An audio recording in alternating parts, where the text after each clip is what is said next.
Well, good morning, everyone, and welcome to this webinar this morning. If there's any technical hitches, please do bear with us. We'll try and resolve those as quickly as possible. Those of you who are joining by your PCs, laptops, tablets, or mobile phones should now be able to see this introductory slide. My name is Derek Sinclair. I'm the Senior Parent Advisor on Contact's Family Finance team. We provide detailed advice and information on all aspects of claiming benefits and tax credits for families with a disabled child. I'm going to hand over control of this session just for a few minutes to one of my colleagues, Tracy Francis, who is from ARC Scotland, and they've been involved in organising this series of workshops. Tracy, would you like to say a little bit to the participants this morning, please? Yes, I'd just like to say hello. Thank you for joining us this morning. I know some of you have been along to all the webinars that we've done in this series, but it's great whether you've seen them before or whether you haven't. It's great to have you with us today. I work for the Scottish Transitions Forum, and I'm responsible for the Parent and Carer Network. And the idea of coming up with this series of webinars was because we felt that parents and carers need information around key areas of planning for your young person's leaving school, transition to adulthood, going forward. So this webinar is part of that series that we've been running through July and August. And it's just to let you know, if you've missed any of those sessions, all the recordings are available on our website, www.scottishtransitionsforum.org.uk. But I'm so pleased that we've been able to partner with Contact this morning to put on this event, because their family finances team I know is second to none. I've actually used them in my own personal circumstances. I've recommended them to lots of people, and I know that they really know their stuff. So when you're a parent, when you're thinking about money, you really need to get good quality information from people who are in the know, and we're in really good hands this morning. So Derek, I'm going to hand back to you and let you take it from here. Thanks very much. Thanks for that, Tracy. Okay, so today's session is really an overview of the main benefits for families who have a disabled child aged between sort of 16 and around about 19 or 20. So hopefully by the end of today's session, you'll understand the process that's involved in moving from DLA to personal independence payment and when that's likely to happen. And also you should have an understanding of the sort of situations where you'll be able to continue to receive child benefit and other payments, perhaps like tax credits, for your son or daughter as a dependent child. And finally, at the end of the session, we'll also look at the rules that can allow you to claim benefit for your son or daughter as a young adult in their own right. And in today's sort of terms, that really means making a claim for universal credit as a young disabled person. So if I'm not able to answer all the questions on the day, what we'll do is we'll post common themes and questions on a web story that we'll put on our website and on our social media channels. That will probably happen in the next sort of 2 or 3 days, or at the beginning of next week at the latest. Now, if you are looking for advice more quickly than that, of course, you can access advice via our website. We do have specific benefit pages, including one on benefits at 16. Or you can actually phone our free helpline, the Contact helpline, and you can access individual advice on any sort of benefits issue, including benefits issues for children of the ages of 16 to 19. At the end of this webinar, a short questionnaire will launch. It would be really useful if you could take the time to complete that, as it helps us to plan future webinars and also other sorts of training events. So I'm going to start today's session really by looking at personal independence payment, which is the benefit that replaces DLA for adults. Under the existing rules, children on DLA are normally asked to claim PIP shortly after their 16th birthday. So what normally happens is a week or two after your child turns 16, they will be contacted by the DWP and invited to make a claim for PIP. And if they don't do that when they're invited, then I'm afraid that their DLA payments will be suspended and eventually will be stopped altogether. As long as your child does comply and starts the process of claiming PIP, then their DLA award will be temporarily extended until a decision is made on the PIP claim. Now, at the moment, there are only 2 exceptions to the rule that requires a child to claim DLA after their 16th birthday, and that is if a child is terminally ill and qualifies for DLA under the special rules, then currently that child will be exempt from having to claim PIP altogether. The other group who are currently exempt are children who are hospital inpatients. So if your child is a hospital inpatient when they turn 16, they're not going to be asked to claim PIP until they've been discharged home. But the really exciting news really is that these rules are going to be changing, and that for children in Scotland, DLA is going to be extended to the age of 18, and that's due to happen from the start of September. So what are the new rules in Scotland? So basically, from the 1st of September, if a young person lives in Scotland and they already get DLA and they turn 16 on or after the 1st of September, they're not going to be invited to claim PIP at the age of 16. Instead, their DLA award will be automatically extended to they turn 18, and they won't be invited to claim PIP until after their 18th birthday. Now, interestingly, if your son or daughter is 16 after the 1st of September, they still have the option of claiming PIP if they want to. So if they're if they're desperate to try and claim PIP, they can still do so. It just won't happen automatically. They won't receive an invitation to claim PIP, but they still can themselves opt to contact the DWP and make an application. However, we have to say that that's not necessarily a good idea in a lot of cases. The reality is that lots of disabled people end up worse off on PIP than on DLA. And if your son or daughter chooses to claim PIP and they don't like the outcome, they can't reverse that and go back onto DLA.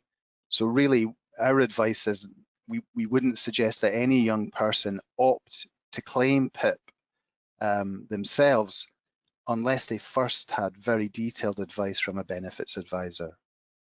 Now, the new rules that are coming in only apply to young people who turn 16 on or after the 1st of September. It doesn't help anyone who turns 16 before that date. So if your son or daughter is turning 16 tomorrow, they're still going to fall under the old rules, and they are going to be asked to claim PIP at some point after they turn 16. Now, normally people are asked to claim just a week or two after their 16th birthday. During the coronavirus outbreak, something different has been happening. The DWP have been contacting young people turning 16 to say, right, we're going to extend your DLA for a period, but we will be back in touch with you in the near future to get you to make a claim. And at the moment, they're not really doing PIP assessments because of the coronavirus, but that process is starting to open up again. Now, if your son or daughter is turning 16 after the 1st of September, but they don't already get DLA, the new rules are not going to help them either. Okay, so it's too late to make an initial claim for DLA after you turn 16. You'll have to claim PIP instead. And the new rules are really about allowing existing DLA claimants to continue to get DLA until they're 18. It's not about letting new claimants apply at the age of 16 or 17. Okay, so hopefully the new rules make sense to everyone. If you've got any questions, please let me know. Regardless of whether your child claims PIP at the age of 16 under the current rules or is able to wait and claim when they're 18 under the new rules, the process is essentially the same, and it's got three main stages. So the first stage is that you'll be written to by the DWP. That letter will either go to your child, or if you're acting on their behalf, it will go to you. And you'll be invited to claim PIP by phoning a PIP claim line. And you'll be given a specific date that you have to do that by. Now, a lot of parents get quite worried about this telephone call. They know that a basic form is going to be completed over the telephone, and they think, they're going to be asked detailed questions about their child's care, supervision needs, and they're a bit worried that they might not get that information over very well over the telephone. But in actual fact, you don't need to worry about this first stage. The form that's filled in by the DWP over the telephone is not a detailed form, doesn't ask you for lots of questions about what your child's care and supervision and mobility needs are. Instead, it's a really basic form that just asks questions about your child's identity.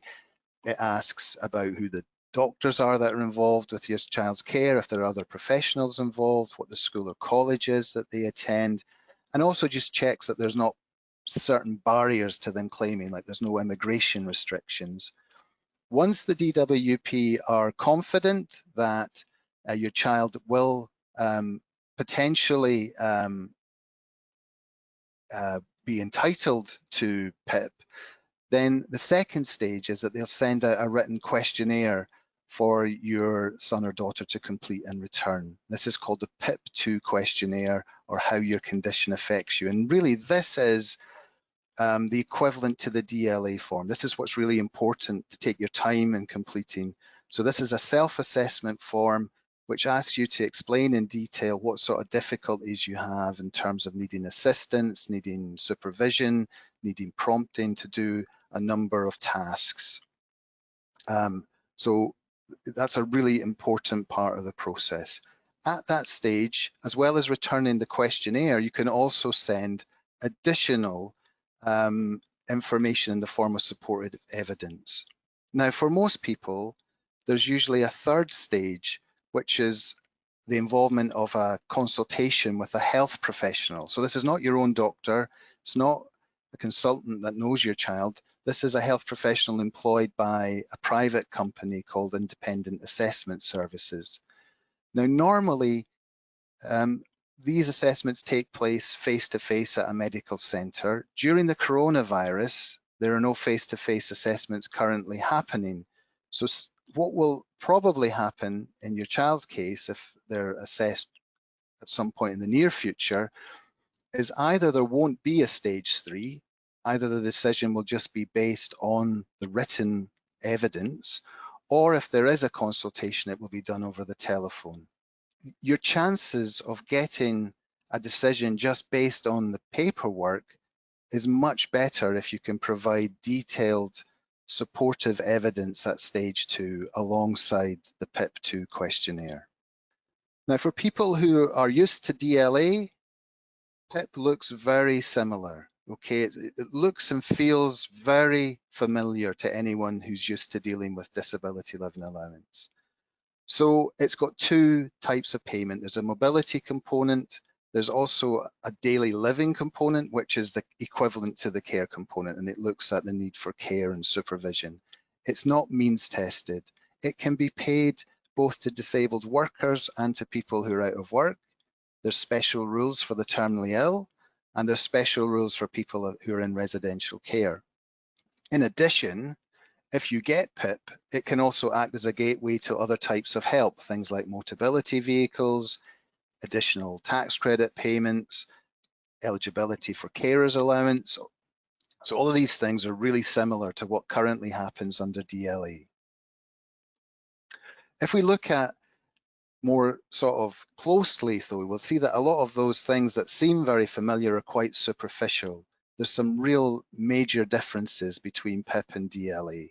So firstly, while the care component of DLA has 3 rates, there's actually only 2 rates of the daily living component under PIP. There's an enhanced rate, which is equivalent to the high rate DLA care, and it's paid at the same rate. There's a standard rate, which is equivalent to the middle rate of DLA care and is paid at the same rate, but there is no equivalent to the low rate care. So I suppose that if your child is on the low rate care, there is a heightened risk perhaps that they might be worse off moving on to PIP. Under DLA, certain groups of claimants who have conditions like being registered blind or deaf blind or double amputees automatically qualify for certain rates of DLA, but all of those automatic entitlements have been scrapped under PIP. Everyone has to go through the full assessment. Under DLA, to get the high rate care, it depends partly not only on what care and supervision your child needs, but when it happens. You have to show that your child needs both day and night care. PIP's not really interested in when the care or supervisions needed. It's only interested in what needs you have and how severe they are. We've already seen that there's a slightly different assessment process, and that can involve a consultation with a health professional.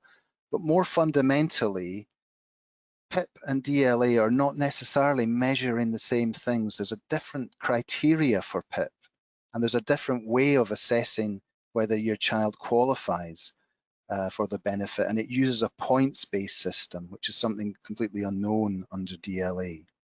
Now, when you look at disability living allowance, it's a fairly holistic assessment.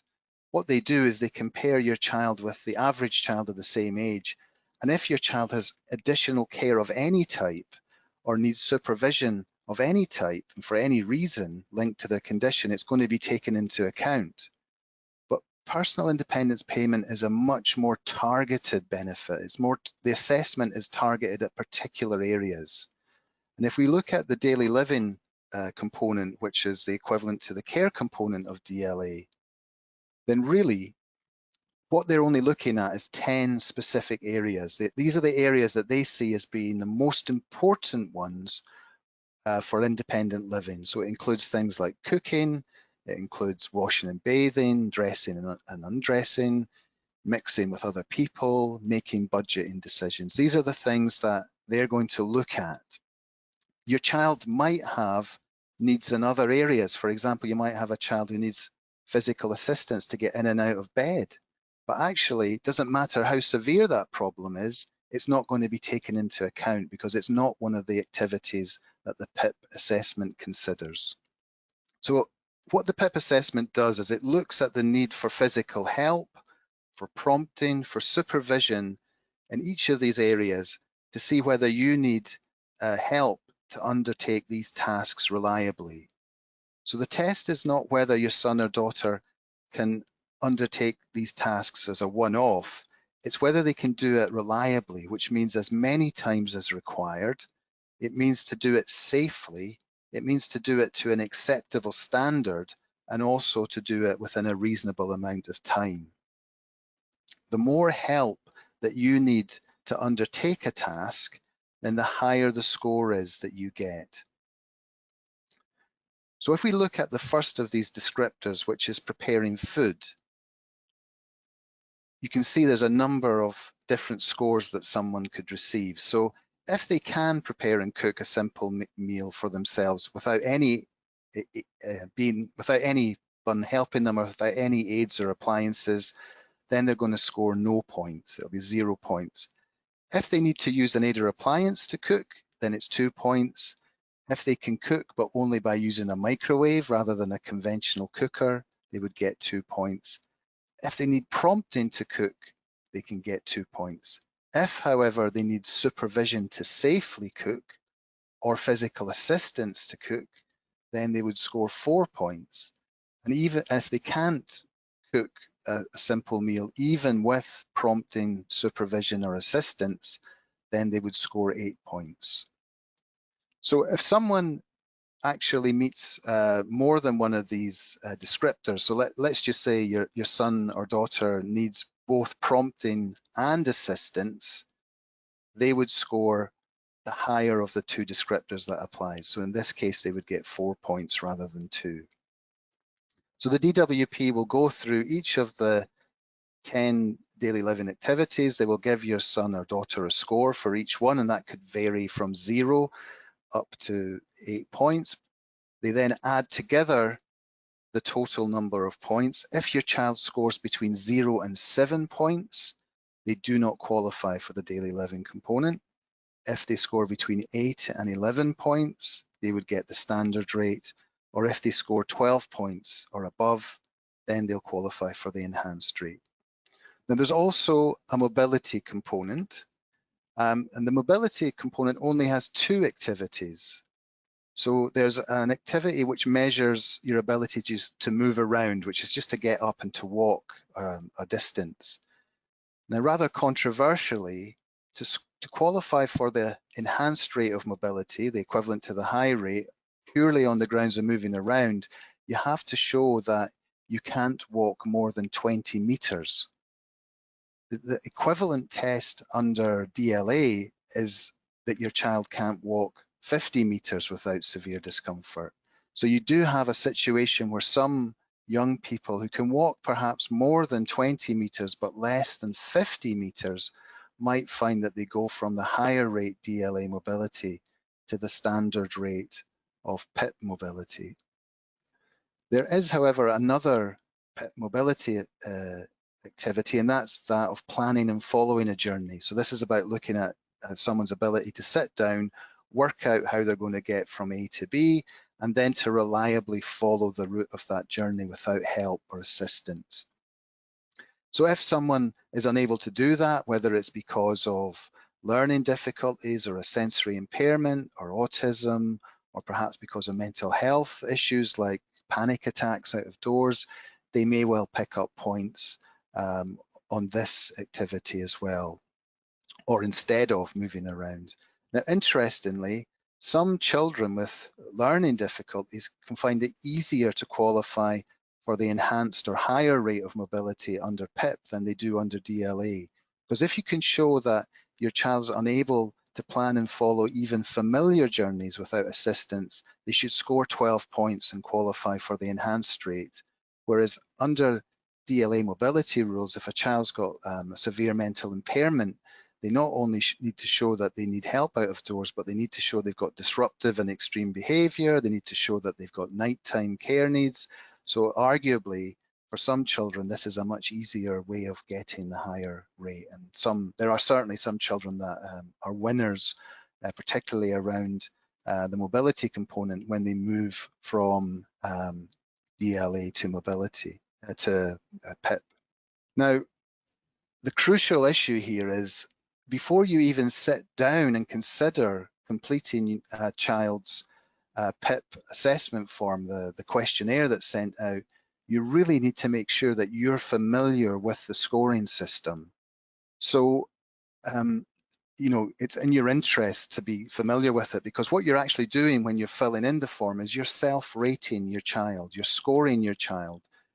You're not necessarily aware of that when you fill the form in, because it doesn't say anything on the form about how many points you might get, but all the answers you give to the questions on the form, they all correspond to a particular score under the system. So you've really got to make sure that you're familiar with that before you fill it in. Now, you can access the full scoring system in different ways. You can download our free guide to personal independence payment, which is available from the Contact website. It has the full scoring system set out in the middle of the publication. Other guides are available. Many other charities produce PIP guides, and some of them will set out the scoring system as well. There's also a really useful website called pipinfo.net. And this really, it sets out the scoring system in a lot of detail. It tries to explain in plain English what the tests are, and it also has links to useful case law where judges or the tribunals have said this is how this particular test should be interpreted. I also need to say a little bit about appointees. So regardless of whether your son or daughter claims at age 16, or whether under the new rules they continue to get DLA until they're 18, there is one issue that definitely needs to be resolved before they turn 16, and that is, who are the benefit payments going to be made to? Who is the DLA post 16 going to be paid to, or who is the PIP going to be paid to? And the good news is there is a process for deciding that very question. So the first thing to understand is that the Social Security legislation, the actual law, it presumes that a 16-year-old should be able to manage their own benefits. There's a presumption that that is what should happen. But it also recognizes that there'll be circumstances where a young person might lack the capacity to manage their own benefits, lacks the capacity to understand their benefits, lacks the capacity to understand money, and lacks the capacity to understand what their responsibilities would be as a benefit claimant. And if that happens, what basically the arrangements are is that somebody else, usually their parent, can be made their appointee. This means you have the legal power to claim benefits on their behalf and to manage any benefit payments.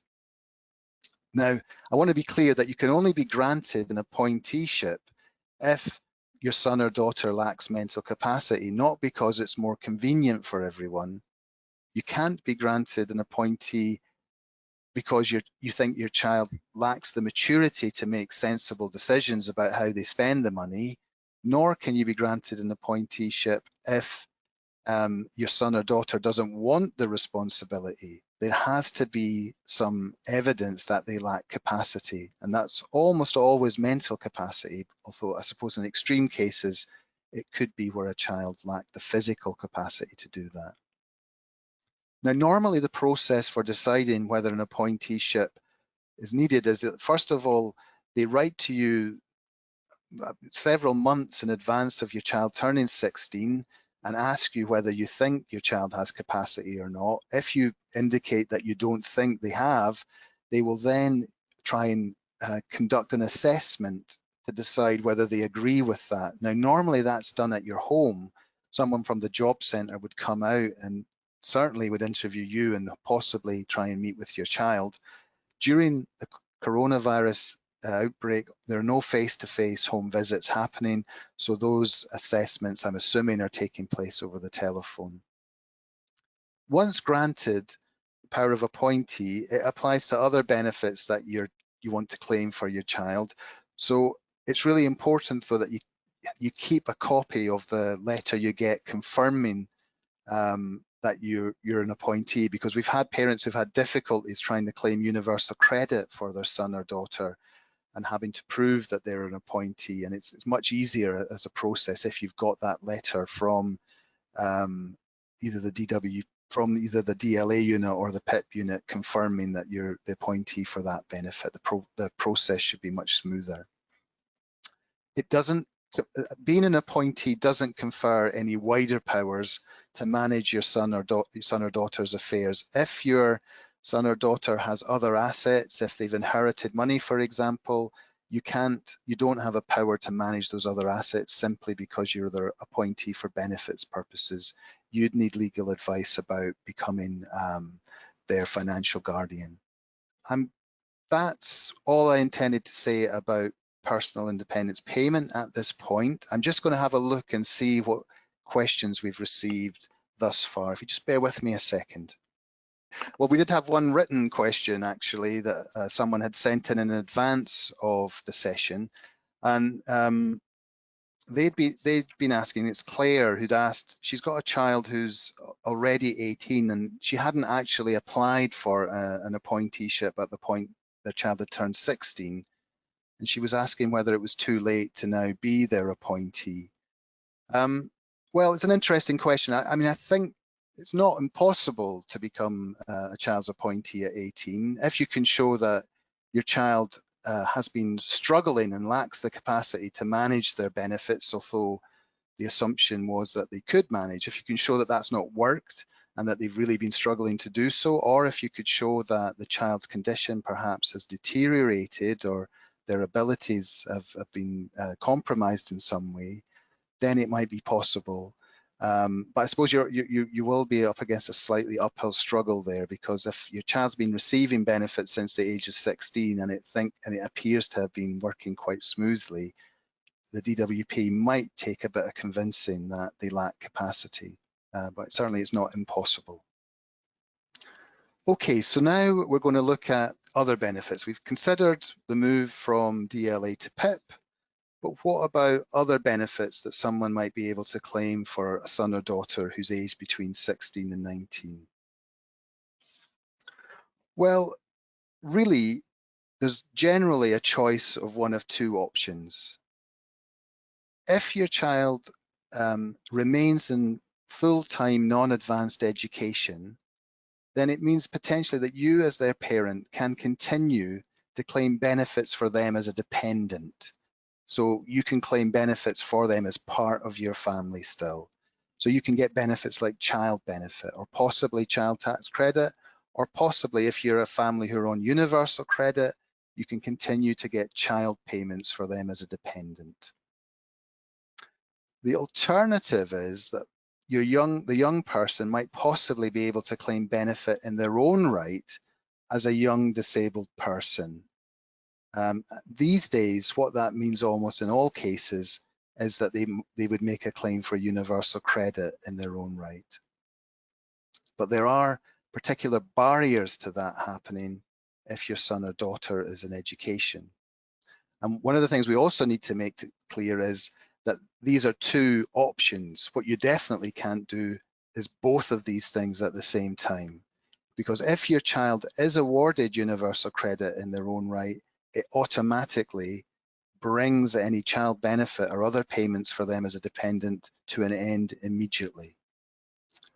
So what's the sort of circumstances where you might be able to continue claiming benefits for your son or daughter as a dependent? Well, the first thing to say is no matter whether your son or daughter stays in education or not, they're automatically treated as a child at least until the September after their 16th birthday. So during that period, until they've reached the September after their 16th birthday, you definitely have the option of continuing to claim child benefit and other payments for them as a dependent child. Once they've reached the September after their 16th birthday, it really then depends on what they're going to be doing. Because in order to continue claiming for them as a dependent, they have to be staying on in what's classed as full-time non-advanced education. Now we'll look at what that actually means in a minute or two, but before we do that, I just want to say a quick word about where a child is temporarily unable to attend their course. Because we get lots of calls on our helpline from parents where they've got a son or daughter who's 16, 17, 18, they've perhaps had a deterioration in their condition, or there's been problems where their course has broken down and their child is temporarily not attending a course. And what often happens in those cases is HMRC just assume that they've left education and stop the child benefit, stop the tax credits, stop the other benefit payments. But actually, child benefit and child tax credit, they have rules that say if your child's in a temporary interruption of their education, that they can ignore that interruption and continue to pay the benefits to you. So it's really important that if your child is out of education temporarily but intends to return to full-time non-advanced education, that you get advice about ensuring that those payments continue. If you contact HMRC about your child's situation, make explicit to them the fact that you want them to consider your child having a continuing entitlement under these temporary interruption rules. Unfortunately, HMRC are not very good at picking up on this. They, of their own volition, they often don't ask whether a child's out of education temporarily. They just assume they've left education altogether. Where there is a temporary interruption, the law says if it's due to reasons other than disability, the interruption can only be ignored for a maximum of 6 months. But actually, where it's for where the interruption's caused or linked to a disability or illness, there's no time limit. The interruption can be ignored for as long as is reasonable in the circumstances. And one of the other things to point out is the test is about whether your child's got a temporary interruption in their education, not just a temporary interruption in attendance at a specific course. So even if your child is left one course and intends, when they're better, to return to a different course, you can still argue that that's a temporary interruption in their education, at least for child benefit and child tax credit. The rules are much more restrictive if you're claiming universal credit for a dependent child.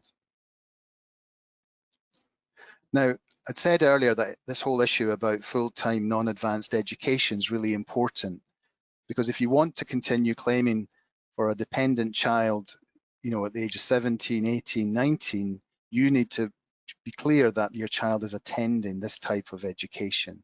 So how do you know whether they're in full-time non-advanced education? Well, the good news is it's all defined. So full-time means over 12 hours a week. Non-advanced is about the type of course they're on. As long as it's below the SVQ level 4, then it's non-advanced. So that includes National 4, National 5 certificates. It includes hires, advanced hires. It will include vocational courses that are below SVQ level 4. If your child's on a course where there's no qualification, like a life skills course, that too would be non-advanced. However, if your child moves on to university, or if they're doing a diploma course or SVQ level 4, then I'm afraid they're in advanced education and you can't get child benefit and other payments for them anymore.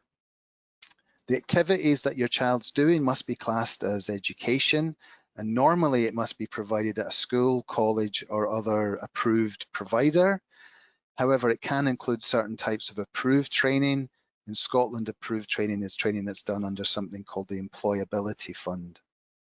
It can also include education provided elsewhere, as long as it's approved by the Department of Work and Pensions. So, with home education, interestingly, the practice of the DWP used to be that they wouldn't approve home education if it first started after the age of 16. But that policy was challenged via the courts, and actually the DWP lost that case. So now they do have to consider approving home education, even if it first starts after the age of 16, so long as you can show that the home education is required because of your child's disability or special education needs. So just to recap then, when are you likely to have to give up payments for a 16 to 19-year-old child? Well, first of all, if they've passed the September after their 16th birthday and they leave or cease full-time non-advanced education, then those benefits are going to stop. So that could be because they've left education altogether. It could be because they've moved from non-advanced to advanced education, or it could be because they've went from attending a course full-time to part-time. Even if your child stays on in full-time non-advanced education, there will come a point where you simply run out of road, where they reach an age where they're too old to be treated as a dependent child anymore. For child tax credit and child benefit, that point is reached when they turn 20. For other benefits, well, for universal credit in particular, it happens a bit earlier. It happens when your child reaches the September after their 19th birthday. And just to reiterate this point I've been making all along, even if your child stays on in education, if they start to receive universal credit in their own right at any point, then immediately you will stop getting benefits for them as a dependent child.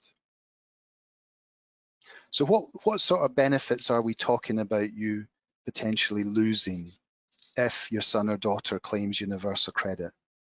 Well, we're not talking about PIP or DLA that continues regardless of whether your son or daughter is claiming in their own right. But certainly child benefit and child tax credit payments for them will stop. If they're your only dependent child, you may also lose working tax credit. Depending on your circumstances, the amount of housing benefit or council tax benefit or council tax reduction that you get could come down. If you're an old style income support claim where you get child payments, that will reduce. If you're a family who are claiming universal credit and you get child payments for that child, those payments will stop. If you're an out of work family, there's also an issue that you might end up falling foul of the household benefit cap, which is a rule that caps the total amount of benefit you can receive. So one of the exempt categories for the household benefit cap is if you have a dependent child who's in receipt of DLA or PIP. But if your child claims in their own right, they're no longer a dependent, so then potentially you lose that protection. Some people can be protected for other reasons. If they get carers allowance, if someone in the household's getting carers allowance, they might still retain their protection, but there is a risk that some families could be left worse off. I just want to say something very quickly about 19-year-olds. The situation is slightly more complicated if your child's 19. So I've said already, between the ages of 16 and 19, you can continue to receive child benefit tax credits if your son and daughter's in full-time non-advanced education. Well, where your child's 19, it's slightly more tricky, because what the rules actually say is that to claim for a 19-year-old, they must either be on a course that they started before they turned 19, or they were accepted or enrolled onto before their 19th birthday. So you could have a situation in principle where a child who's age 19 finishes one course and then starts a new course after their 19th birthday that they hadn't been accepted or enrolled onto before. And technically what should happen there is that the child benefit and tax credits would stop when the original course finished. However, in practice, HMRC often have more generous rules. What they often do is treat the new course as being a continuation or an extension of the previous course. And as long as there's a gap of no more than the school holidays between one course finishing and the other starting, it's not uncommon to see HMR treat that as one continuation of one single course that started before the age of 19. And therefore, we do see lots of 19-year-olds, their parents continue to get child benefit and child tax credit, even if they start a new course. If you run into any problems around that, then just come back to the contact helpline. We can provide more detailed advice if you've got an issue around getting benefits for someone who starts a new course after their 19th birthday. So again, I'm just going to look and see if we've had any questions about any of the content so far, if you just bear with me for a second. Okay, we don't seem to have any questions from any participants yet, so I'm going to move on now to looking at universal credit. Before I touch on universal credit, though, I'm just going to say a few words about another benefit, okay, about something called employment and support allowance, because we get lots and lots of calls to our helpline from parents who are asking, can they claim employment and support allowance for their son or daughter, or how do they go about claiming employment and support allowance for their son and daughter? And once upon a time, 3 or 4 years ago, it was very common for young disabled people to get employment and support allowance. But these days, it's really unusual, and it's highly unlikely that your son or daughter can claim this benefit. Now, there are two types of employment and support allowance. There's something that's called new style employment and support allowance, and that is a contributory benefit. And what that means is, before someone can be paid new style ESA, they need to show that they have worked and paid national insurance contributions. And they need to show that they've done that over a period of time, usually about 2 years. So it's really unusual to see a young person under the age of 20 who's actually worked and paid sufficient national insurance to qualify for that benefit. Now, the other type of employment and support allowance is something called income-related employment and support allowance. And that's a means-tested benefit for people who are not fit to work. And large numbers of young people used to claim income-related ESA. But that benefit has been replaced for most people by universal credit. The only people who are still able to make a new claim for income-related ESA are those who are already getting another means-tested benefit like housing benefit, and where that other benefit includes a payment called the severe disability premium. To cut a long story short, the only groups that we've seen that fall under this test are some young people who are in supported accommodation. So I'm not going to go into the detail of it in the session because it's very complicated, but if you have a son or daughter who's in supported accommodation or likely to be moving into supported accommodation in the next few months, please contact our free helpline to discuss whether your son or daughter would have the option of claiming ESA rather than universal credit. But for everyone else, universal credit is likely to be the only option if your son or daughter wants to claim benefit in their own right. So what is universal credit? Well, it's a new means-tested benefit for people of working age, and it's replaced new claims for most of the means-tested benefits that are out there. So you can't make a new claim for income support anymore, or a new claim for child tax credit or working tax credit. You can't make new claims for income-related ESA or income-based job seekers allowance. They've all been replaced by universal credit. Once upon a time, whether you had to claim universal credit depended on your postcode, but now universal credit's been rolled out across the whole of the UK, so it doesn't matter where you live in a universal credit area.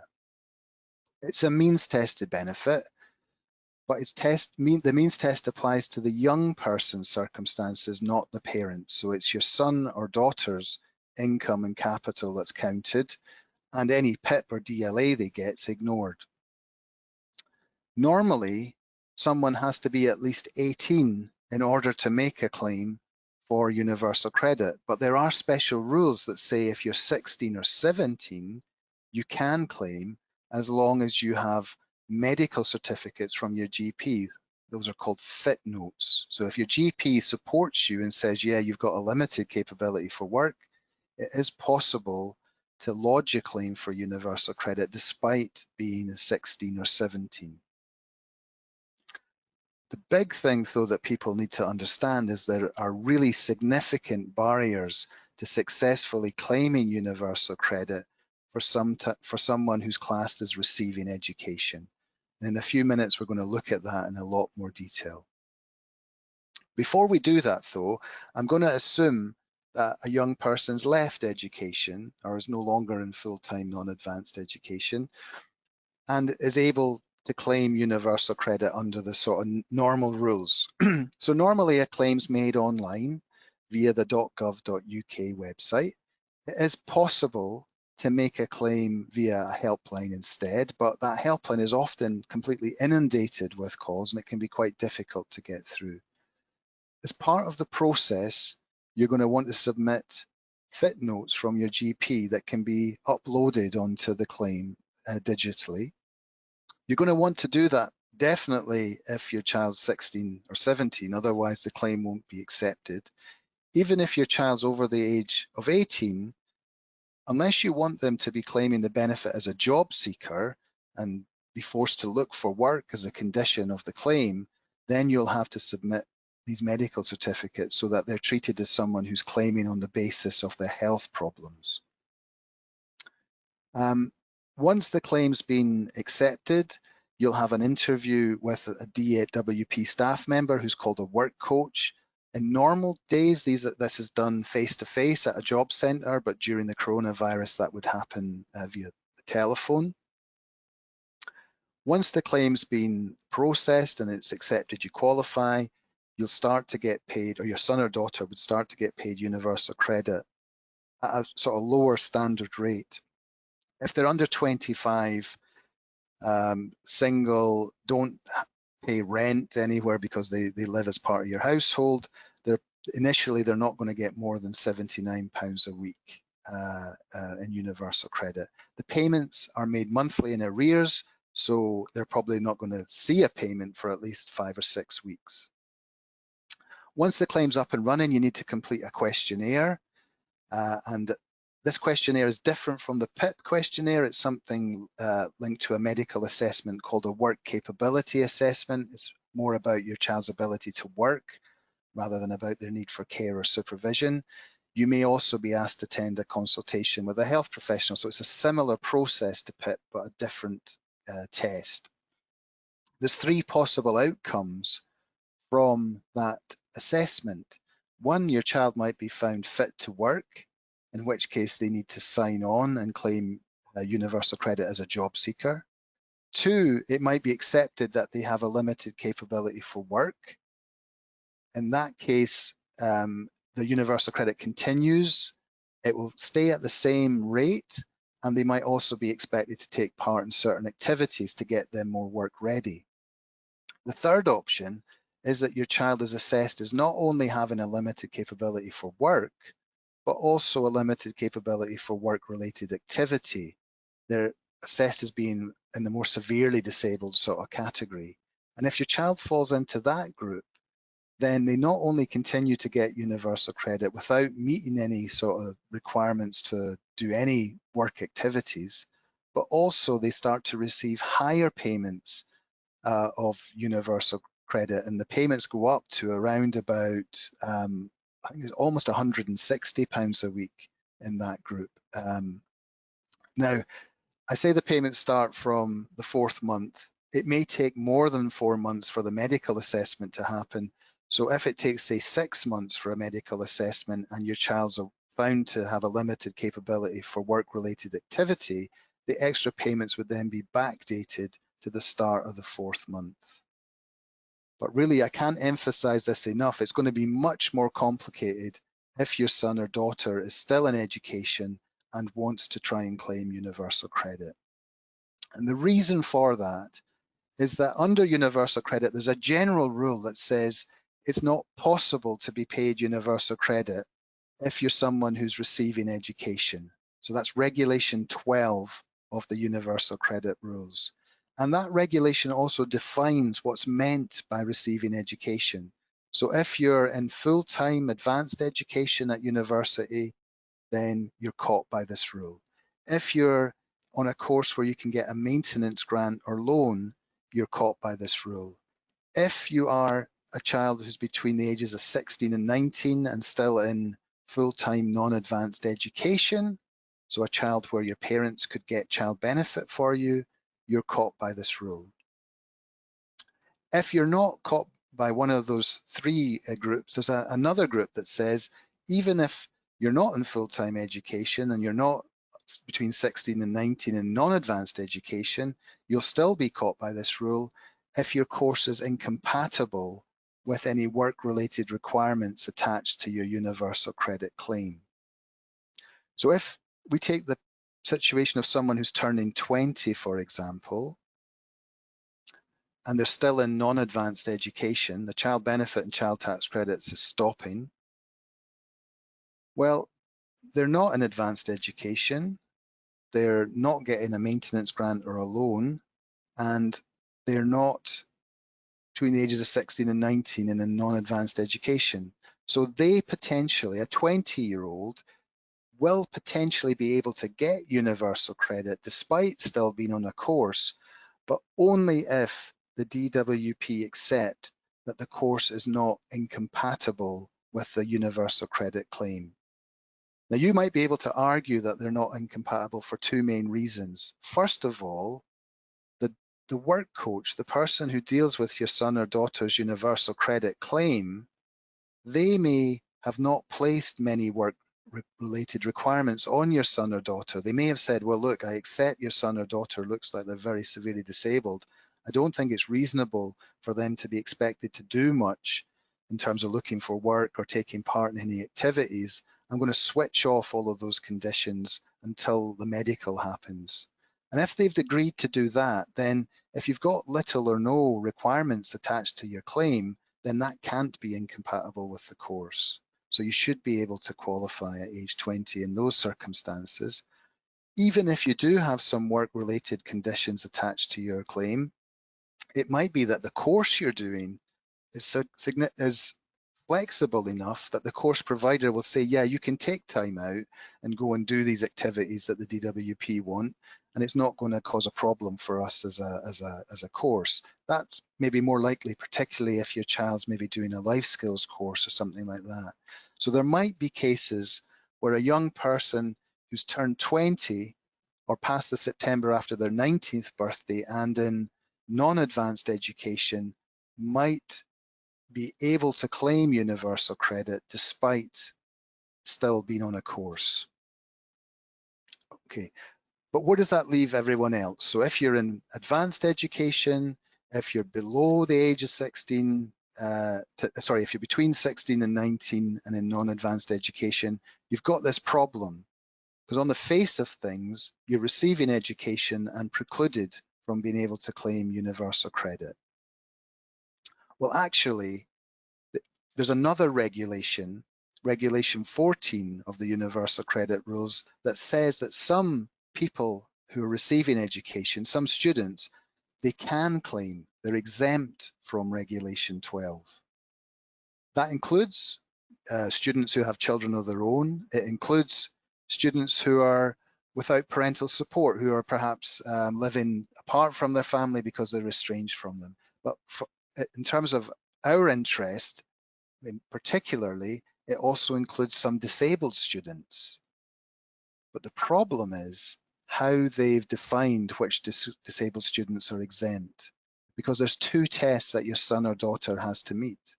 First of all, they have to get or be a receipt of PIP or DLA, and that's not usually an issue. But secondly, they have to have a limited capability for work.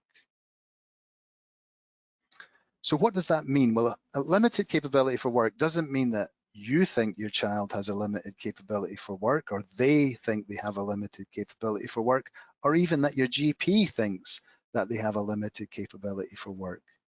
It's got a very specific meaning under benefit rules. And what it means is that your child is being put through a medical assessment by the Department of Work and Pensions called the Work Capability Assessment. And at the end of that assessment, the DWP have agreed that your son or daughter has a limited capability for work. So you cannot receive, if you're caught by Regulation 12 and you're a child who's receiving education, you cannot claim universal credit unless you first have had a medical assessment and proven that you've got a limited capability for work. Now you might think then, well fine, you make a claim for universal credit for your son or daughter, it's refused, and you simply ask them to organise a medical assessment. If only it was that straightforward, because what lots of parents are describing to us is this catch-22 where they're told you can't get universal credit for your son or daughter unless they're either first put through the medical assessment or they give up their course. And then when the parent asks for the medical assessment to be organised, the DWP say, well, we're not willing to do that because we're only going to organise assessments for people who are already on universal credit. I know that sounds completely crazy, but that is the reality that some parents are coming up against. Now, we believe that there is a workaround to this and a solution, because actually within the law, there is a legal right to having a medical assessment. And I apologize in advance if this slide is complicated. I'm afraid it is just the nature of the beast. It is very complicated, the rules. So basically, there are rules and legislation that says if you're someone who's not fit to work, you have a right to have a medical assessment to prove that in order to get national insurance credits to protect your pension. Because if you're someone who's not fit to work and you're not working and paying national insurance contributions, you'll have a gap in your national insurance record. And that means that when you retire, you'll be worse off because of the fact that you've been unwell. So as a form of protection for people who are not fit to work, you have a right to be assessed as someone who's unfit to work and then to receive these credits from the government to basically plug the gap in your national insurance record. So how's that done? Well, it's done by way of a work capability assessment, the same assessment that's used in universal credit. The slight problem is that they haven't actually got a claim form for specifically applying for credits under this piece of legislation. What they do instead is that the DWP have said if you're not entitled to New Style ESA, but you want to be assessed for credits, you make a claim for New Style ESA, even although you know you're not going to receive the benefit itself. So you're claiming New Style ESA not to get ESA, but to get to a medical and to eventually receive national insurance credits to protect your pension. And they call that a credits only claim for New Style ESA. But the important thing about this is if you get a credits only claim in, you get a medical. If the medical says that yes, your son or daughter has a limited capability for work, although that's been done for the purposes of getting a credit, the decision is then binding also on universal credit. and it means your son or daughter at that point should now meet the two tests that we set out. They get PIP or DLA, they've shown they've got a limited capability for work because they've applied for national insurance credits, and therefore they meet the two tests. So if we look at an example, Jo, who's 18 and she's still at school, she wants to claim universal credit. Her first claim would be refused because although she's on PIP, she doesn't have a limited capability for work. She would have to make a claim for new style ESA, a credits only claim. It's really important that she makes clear that she's doing that not because she wants to get the benefit itself, but just to protect her right to national insurance credits. She'd need to submit medical certificates as part of that process. After a lengthy delay, she should have a medical assessment organised. She should be found, hopefully, to have you can make a second claim. The second claim will be successful. She meets the two tests. Unfortunately, universal credit will not be backdated though. It will only be paid from the date that she's established a limited capability for work. So the longer the delay in getting a medical assessment, the more money Jo potentially misses out on. So just to highlight a few issues about this. So first of all, remember, we're not saying every child who's in education aged over the age of 16 should claim universal credit. If your son or daughter does receive universal credit, any child benefit or child tax credit that you get for them and other benefits that you get for them as a dependent will stop. So it's always a good idea to get a better off calculation to make sure that your household would end up better off. And that's a service that we provide via the contacts-free helpline. Also, I really need to highlight that it's maybe not always that easy to get a credits only claim accepted. When you phone the DWP and try and get a credits only claim sent out or a new style ESA claim form sent out, a lot of the DWP staff are not really that familiar with the idea of a credits only claim and will try and dissuade you or say, no, your son or daughter can't claim new style ESA, I'm not going to send the form out. So you will have to be very forthright with them. And if they refuse to process a credits only claim or refuse to send you a credits only claim, get in touch with Contact because we can help you to challenge those sort of decisions. The last thing I want to say about it is that these assessments can take many, many months to organize. So in fact, normally it would take at least 6 months, I would say on average. Because of the coronavirus, it's taken substantially longer for a lot of these medical assessments to happen. So if you think you're going to want to claim universal credit for your child at some point in the future, and they're likely to still be a student at that point, let's just say you think you want to claim universal credit for them when they turn 18, it would be a good idea to make the credits only claim early, to get that claim in when they're 17, so that there's enough time for this long delay before the medical's organised, so that by the time you want to claim universal credit, your child's already established, they've got a limited capability for work.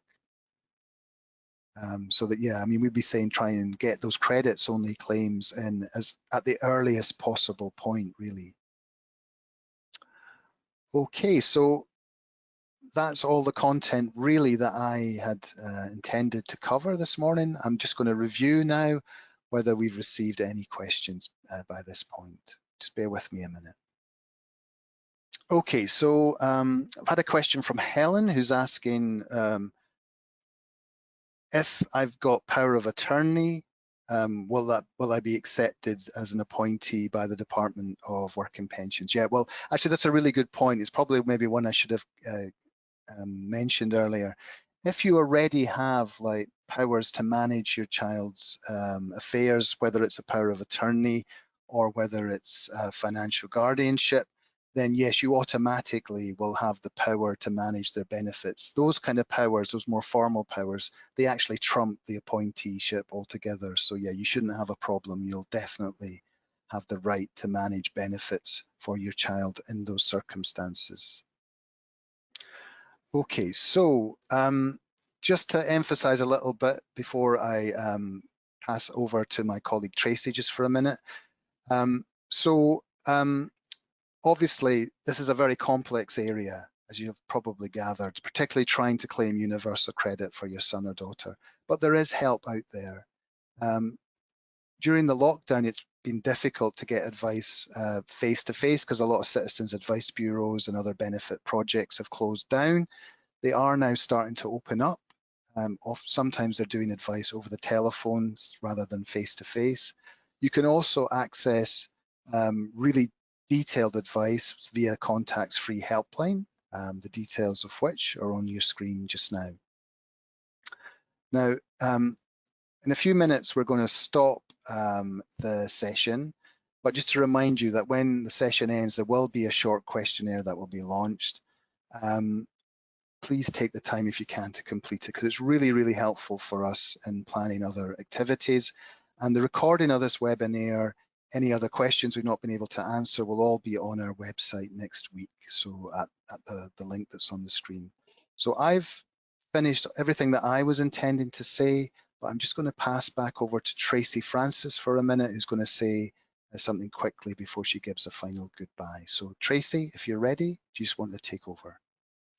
That's fine. Thanks, Derek. And I'd just like to say a really big thank you for all of that, because it's such a complicated area. And I know I talk to so many parents across the country, and money is one of the things that so many of us bury our heads in the sand about. And yet, if we haven't got that straight, you know, we're in danger of missing out ourselves, but we're also in danger of missing out on behalf of our young people as well. So I think the one thing that I would take from that, that I'm sure, you know, will be so for everybody else who's listened, is it's so important to get into individual assessment, individual conversations around your own personal circumstances, because every family is different and it will vary depending on the condition that your young person has, your own situation, other people in the family, other allowances that you're receiving, and so on. So, you know, do make use of Contacts Helpline, their family finance team, Citizens Advice Bureau, the other people that Derek mentioned who can help out with this as well. It's so important to get on top of it. And you don't have to do it all in one go, but just a little bit at a time. And then over a period of time, you know, you'll find yourself in a much better situation and where you need to be in relation with your young person.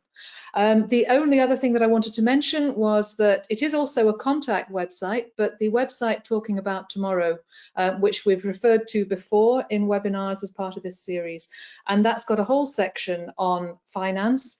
We've only looked at benefits today. We haven't looked at self-directed support. We haven't looked at some of the other, you know, sort of help that you can get with things like blue badges, with things like reductions on council tax. There's a whole host of things that when you put together can actually be worth quite a lot of money to families and quite a lot of money to young people to help them out. And of course, when we had our webinar with LEAD, we talked a little bit about finance around education. There are some things around that too. So I think we will be revisiting this topic as a webinar, you know, sort of later on, perhaps towards the end of the year. So do watch out for information on other webinars and so on that we have planned. But otherwise, that's just to say thank you very much for coming along this morning. Derek, do you want to say anything else before you finish off the webinar there? Not really, just I guess just to thank people very much for their time today. We know you're very busy and have lots of other demands on your time, so we really appreciate you taking time out of your busy week just to join us today. So thanks very much, everyone, and we'll be ending the webinar now. Okay, goodbye. Thank you. Bye-bye.